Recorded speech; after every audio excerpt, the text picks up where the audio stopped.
Welcome to the Australian Hiker Podcast, Australia's longest-running hiking podcast, downloaded over 750,000 times in over 160 countries and providing you with an Australian perspective on all things hiking. We're your hosts, Tim and Jill Savage, coming to you from Warradandi country. This is episode 252 of the Australian Hiker Podcast. And in this week's episode, we bring you the first third of our on-trail experience on the Cape to Cape walk. We hope you enjoy. Before we get into today's episode, if you'd like to help support Australian Hiker and this podcast, there are a couple of ways that you can help us out. Firstly, by subscribing on your podcast host of choice so that each episode is available as soon as it's published. And if you have the opportunity, leave us a 5-star review. Another way to support us is go to the Australian Hiker website at www.australianhiker.com.au and click on the Support Us page and buy us a coffee. You can do a one-off donation or become a monthly supporter. All donations are greatly appreciated and help us to continue producing this podcast and blog. Now let's get on to today's episode.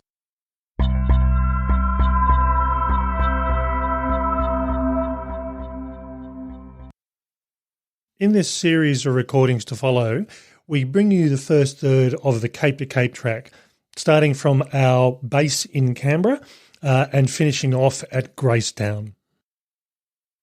Good evening. It's Tim and Jill Savage. We have just arrived in at Perth and made our way to our hotel.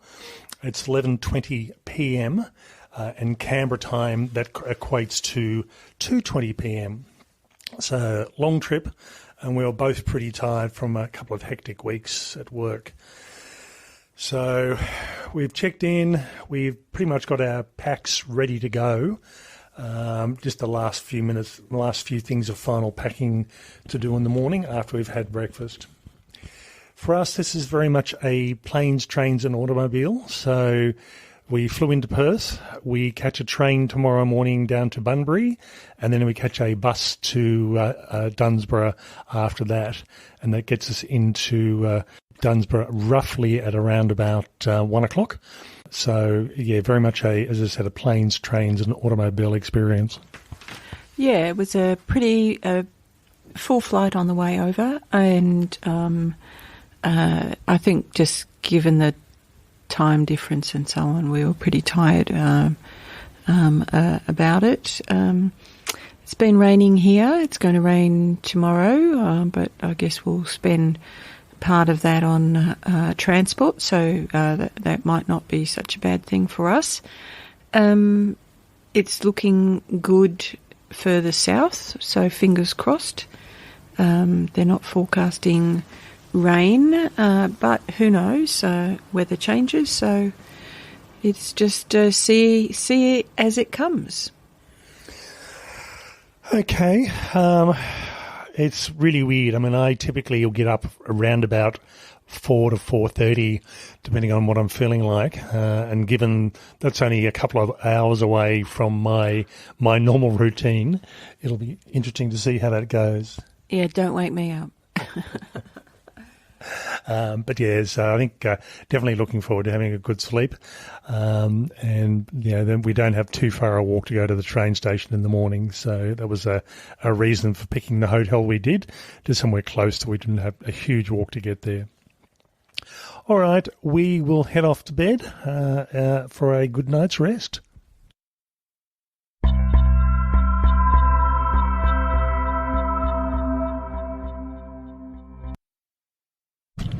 It's 10 o'clock Perth time on the 31st of March, and we've got the second of our travel sections, which is the train down to Bunbury as we make our way down to Dunsborough. We've been on the train for around about half an hour, and we've had a couple of stops just to pick up passengers along the way. Yeah, so it's an interesting kind of experience. You get to see a lot more as you're going through. It's pretty dry country at the moment, but I guess we're at the end of the warm period and about to go into a wetter period for this part of the country.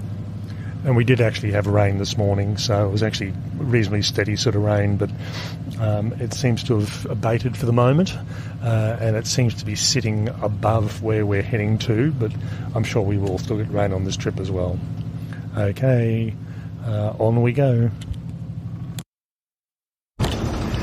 It's 1:09 and we're on the bus, probably around about 10 minutes away from Dunsborough. So this is the third leg of our planes, trains and automobiles. And we expect to arrive in Dunsborough fairly shortly, where we'll pick up our gas for the trip, have some lunch and then head off to the lighthouse. Now apparently it's around about 12 kilometres, so not going to be walking that. We will get a taxi out to the lighthouse and then start our trip from there. It's 2:39 on Friday the 31st of March and we're here at Cape Naturalist getting ready to start our walk. We arrived in Dunsborough probably around about 20 past 1. The bus pretty much dropped us off across the road from the main outdoor store in town, so we went in and picked up our gas and then had some lunch in the same complex, ordered a taxi, and I think we were lucky with the taxi. The taxis are really busy. So we're starting on a Friday afternoon and apparently that's pretty busy for them. So booking in advance is probably a good idea. Yeah, they were quite booked out. So as Tim said, we were quite lucky, but we're here now and found the trailhead and ready to head off. Not many people here, a few cars in the car park, but I guess there's reasonable spread out. They're reasonably spread out, so it doesn't seem very crowded at all, but the flies are already starting to make me wonder, and yes, I did bring a fly net. I didn't, so that's going to be interesting. And talking to the guy at the outdoor store, he was saying that, apparently middle of summer you can't open your mouth because those flies are so bad, so I can believe that. All right, we'll just take a few more photos and we're going to head off. It's 7:39 on the 31st of March. We're here at our first camp on the Cape to Cape walk, and for us that's the Duckworth campsite. This is pretty much a natural campsite with this flat bare earth tent pads. There's a toilet here and a couple of tables. So there's a group of 11 school students that are sleeping in what looks like 3-man tents. Us and there's one other couple, and I'm not quite sure which way they're heading, but they were here when we got here first. They were here before we got here, and then the school kids turned up after that. Interesting day today. It was cloudy and not too sunny, which was nice. The only animals that we saw was a snake, and we'll need to go through and look up at some of the books to work out what it was. But it was sunning itself on the middle of the path, which is not surprising.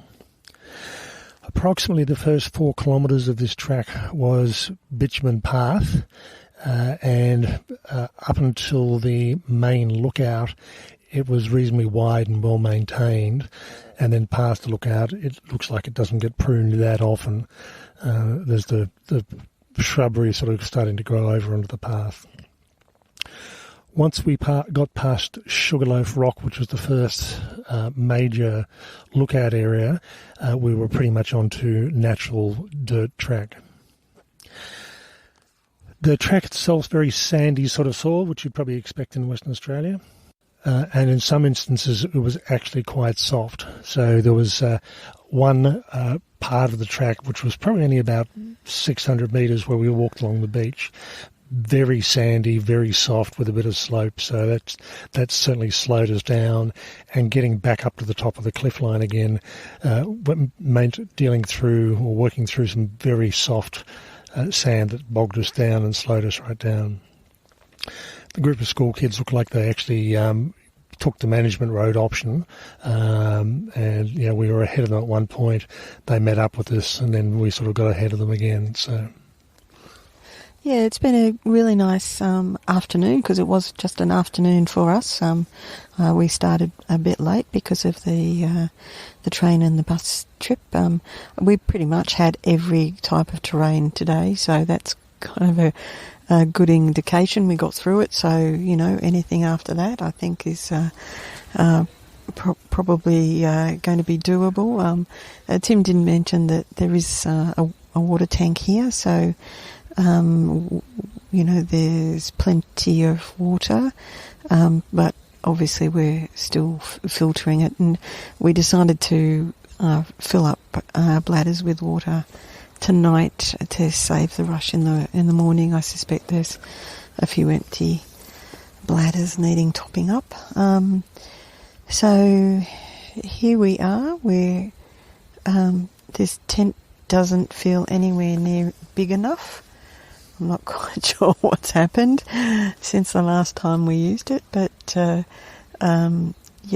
guess that's what happens on the first night of a trip anyway. I think the thing is that it is quite warm. It's not muggy, but I'd say it's probably about 14, 15, 16 degrees, and it really is very warm compared to what we've had for the last few years. The last time we had these sort of temperatures when we were out at Mutawinji on the New South Wales western border. So, pretty much we're sleeping on top of the sleeping bags because it is so warm, and I don't think it's going to cool down that much tonight. No, there's a little bit of a breeze. We've got one side of the tent open, and a little bit of a breeze is coming in, so we'll see what happens later on. But obviously, I don't think, there's rain around these parts in WA at the moment. I don't think it'll come this far south, but who knows? We started with rain in Perth today, and anything could happen from here. And looking at the weather map, looking at the forecast, I think we've probably got reasonably good conditions. Normally maximums around about 25, 26 degrees, minimums around about that 14 degrees at night time. Okay, we are pretty tired. It's always hard when you get used to a different time zone, and for us it's normal Canberra time. It's 3 hours later than it is, so I think we're gonna have a good sleep. Okay, talk to you later.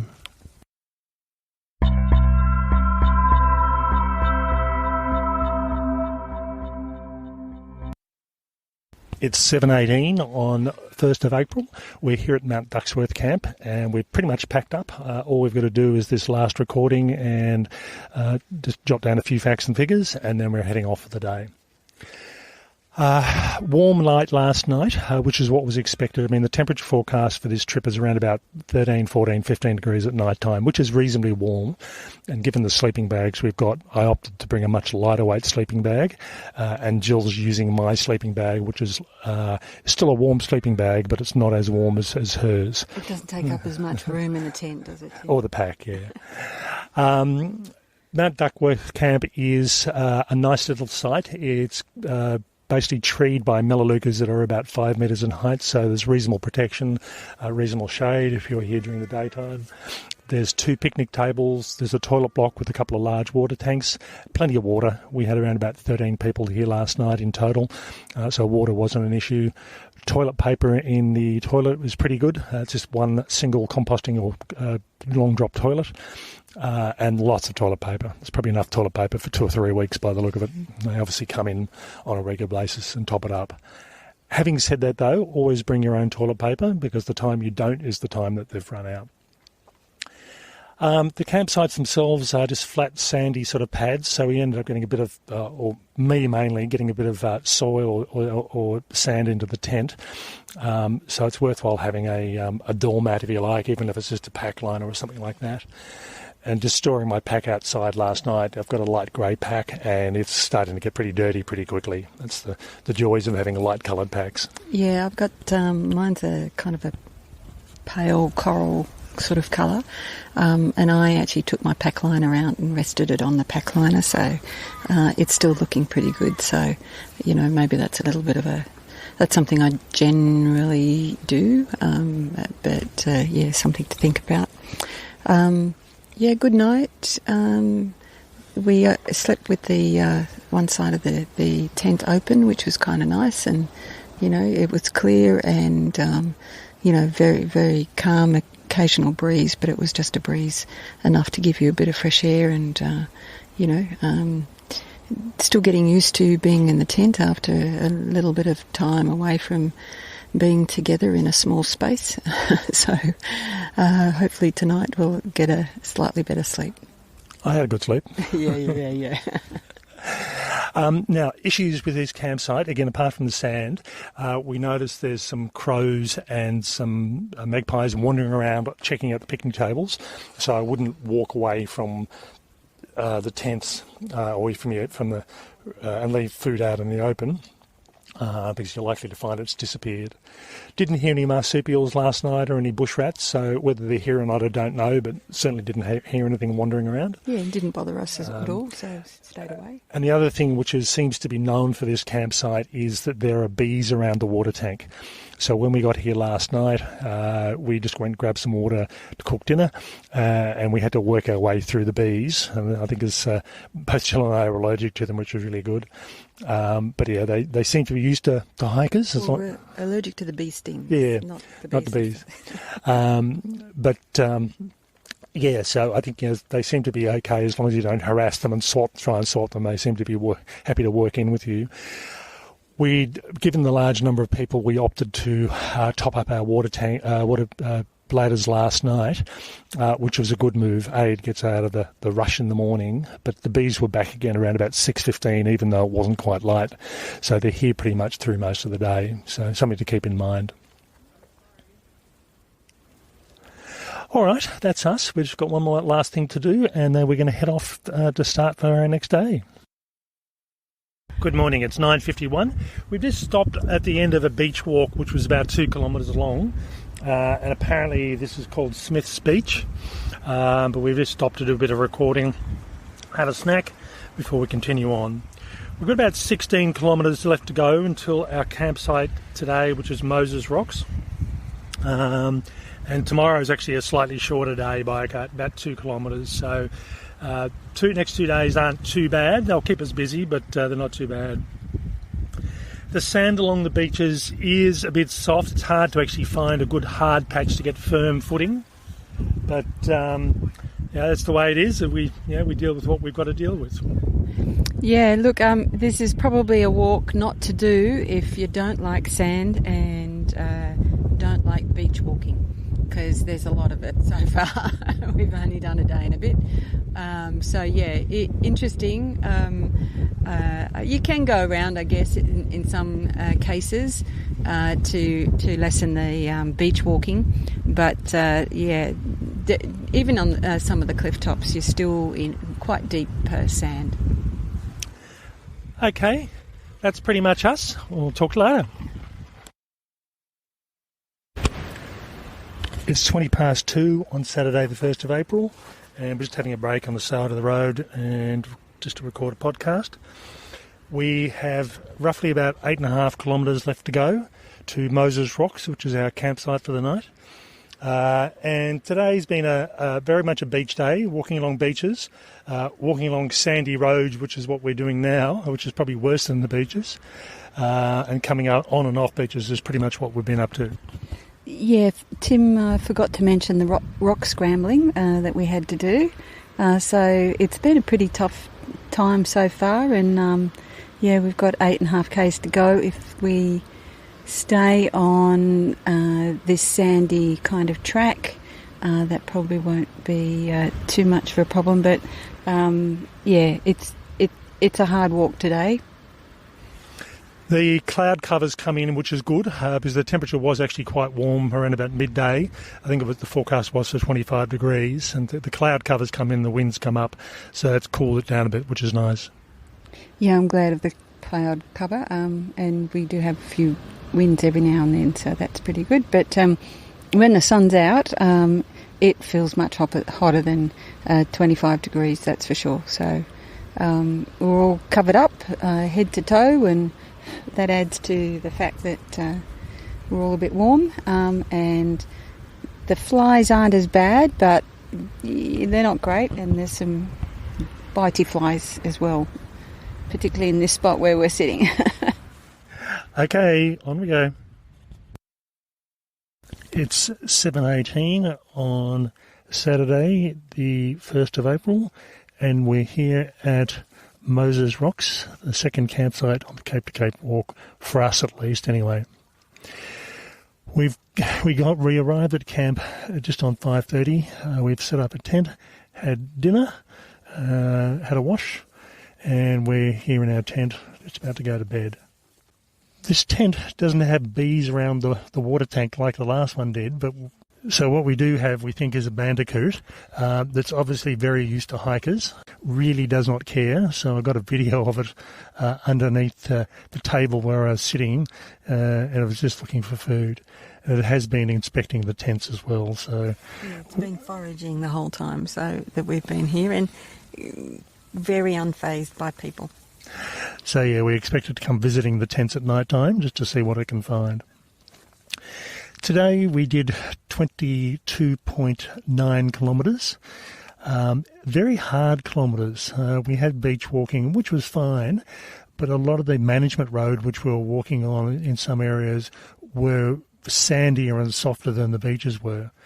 So it took us quite a while. We left camp at 7:30 in the morning and arrived at 5:30 in the evening. So basically just on 10 hours of hiking all up. It got a bit warm during the day sometimes. I think the forecast for today was 27 degrees, which is the same tomorrow. And when the cloud did come in and we got a bit of breeze, it made it so much more comfortable. So, yeah, we're looking forward to having a good night's sleep.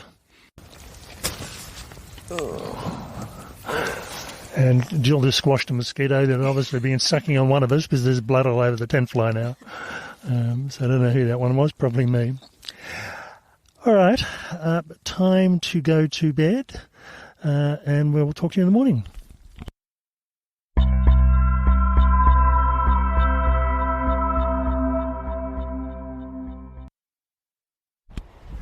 It's day 3. We're at Moses Rocks campsite. It's 7:09 in the morning. We've pretty much packed up. We're just doing social media and then we'll head off. Not a bad little campsite. Again, soil or sandy tent pads. Most of them were flat this time compared to the Duckworth campsites, and slept fairly well. Yeah, so it's an interesting campsite. It's quite shady, and I think, if you're going to camp in some of the secluded parts of the site, you probably need to be a little bit shorter and be careful of your head otherwise. Isn't that right, Tim? There are lots of sort of tree overhangs that in the middle of the night might be a little bit dangerous. But, yeah, quite nice. Just a handful of other people here tonight. The noise you can hear in the background is the ocean. So we have this amazing view from this point. And you can hear the waves crashing. So that's one of the things about this hike. It is about the ocean and the ocean views. I think out of the hikes we've done so far over the last few years, this is very much about the ocean, more so than, say, the Kangaroo Island Wilderness Trail, more so than the Bibbulmun, more so than the Great Ocean Track, and more so the Three Capes. So it's you pretty much are hugging the ocean the entire walk so far along this track. We are heading to Ellensbrook campsite today, and that's around about 18.8 kilometres. So that's an easy one today. That's an easy one, yeah, compared to about 22.8 yesterday. Forecast again is for 27 degrees. I would have preferred about 10 degrees cooler than that, but it's quite nice now, so we'll take advantage of the cooler weather as we go. And we'll get a slightly earlier start today, so that's a good thing. Okay, we will head off and talk to you later on. It's 9:47 on day 3, April the 2nd. We've just stopped at one of the little car parks that are dot along the trail where you can get access to the beach, just to sit in the shade, have a snack, and do some recording. We are heading to Gracetown, which is, from the start of this morning, was around about 11 kilometres all up. So we've still got about 5Ks to go, so that'll get us there in an hour and a half, 2 hours, depending on what the track's like and how quickly we move. One interesting thing we're not quite sure of is there is what looks like a large bushfire to the south of Gracetown, and looking at the direction of where it is, it looks pretty much like where we're supposed to be heading. So I think we're going to have to, when we get a decent phone and internet access signal, which is probably going to be Gracetown, we'll need to see what's going on and what impact it's going to have on us. But it does look like it's in the direction we're heading, so we're heading towards it. You can smell smoke in the air at the moment, so it'll be interesting to see how it is as we get closer. Yeah, so, pretty good track this morning, more sand, more beach crossings. That's kind of the usual thing on this trail. The fire we can see in the distance is a little bit of a concern. We're certainly not going to, be foolish and see what's really happening when we get to Gracetown and make a decision then. I think it's going to be one of those things, if it's as bad as it looks, the trail's likely to be closed. But again, as I said, it could be totally a different area. But really, given that we're walking along a flattish sort of coastline, it's pretty much where we're heading. So we'll see what happens. Okay, we'll have our break and continue on. It's the afternoon of April the 2nd, day 3 of our Cape to Cape trip. And we're here at Gracie's, or Gracetown's general store, Gracie's as it's known, having some lunch. Yeah, so pretty warm day and a pretty tough walk in, and we have decided to end the hike here. I think the great pie that we had and the drink was all just a bit too much in terms of what we thought we were missing, but yeah, I really didn't think I could go on, and I guess we'll talk a bit about it in the wrap-up part of the podcast, but just didn't have anything left after 3 days of, pretty grueling walking, but also I was feeling a little bit unwell and wasn't able to get up the energy to continue. Okay, we are going to be staying at the Gracetown Caravan Park, so they're just coming to pick us up, and we'll head up there for a day or two's rest.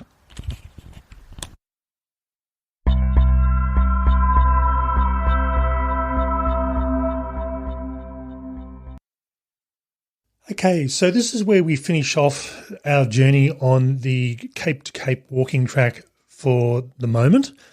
We will have a podcast next week just briefly talking about our reasons for stopping, and then we will be revisiting the Cape to Cape walking track later in the year to finish off this amazing little track. That's all for this episode. We'll catch up with you again next week. Bye for now. And bye from me.